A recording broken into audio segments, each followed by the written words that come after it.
What is up, creatives? This is Tom. Welcome back to another video. So I have just got back from a trip to Thailand.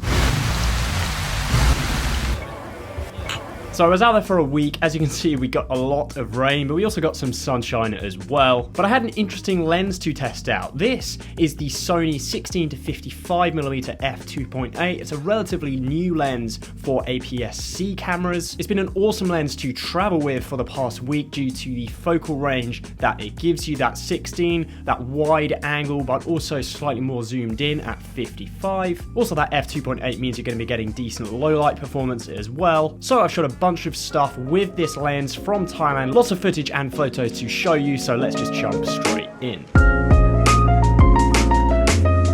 Alright, so before we kick off, I just want to say a massive thank you to Park Cameras for lending this lens out to me and letting me take it to Thailand to shoot with for this week. If you're in the UK, Park Cameras is a great place to pick up camera gear. I've ordered from them a couple of times and everything arrives next day, and they have a wicked collection, so check them out via the link in the description. There's not an absolute ton to call out with this lens in terms of build. It very much feels like my other Sony native lenses I've used or owned.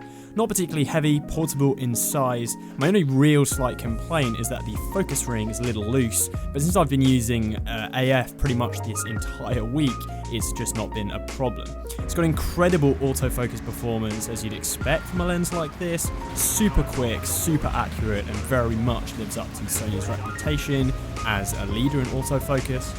Absolutely perfect for travel videos. Even when I was doing things like shooting handheld video from the back of a tuk-tuk, hardly any missed focus using center focus, which is just extremely impressive. So I think I mainly want to speak about this lens's versatility, because that's the main thing I've just enjoyed while shooting with it this week. Having a range from 16mm to 55mm on a crop sensor is equivalent to around a 24mm or to roughly an 80mm equivalent.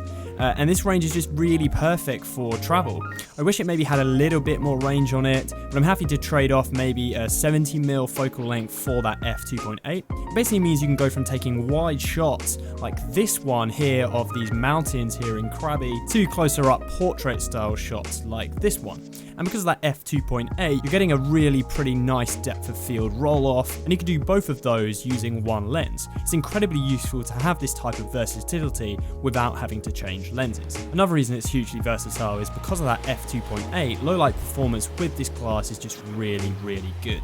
Shooting anything at sunset, which is a pretty big thing when you travel obviously, it just becomes much easier because you get a few more minutes either side, maybe another 10-15 minutes where you don't need to think about cranking up your ISO and adding extra grain to your photo.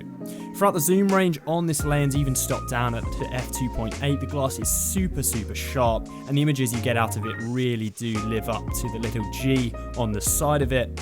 Every single photograph I took using this camera paired with my Sony a6500 just really resulted in tack sharp photos and some pretty lovely depth of field when photographing a close-up subject.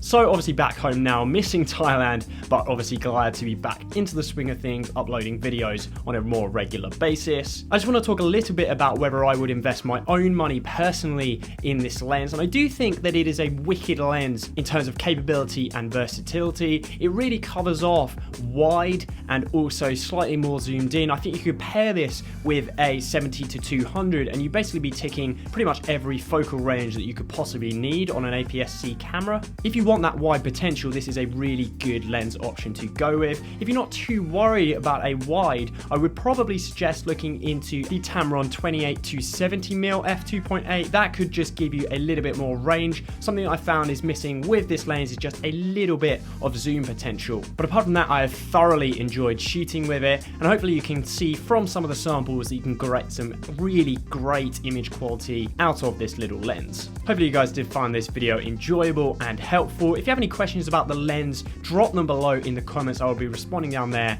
as always, and I'll catch you guys next time.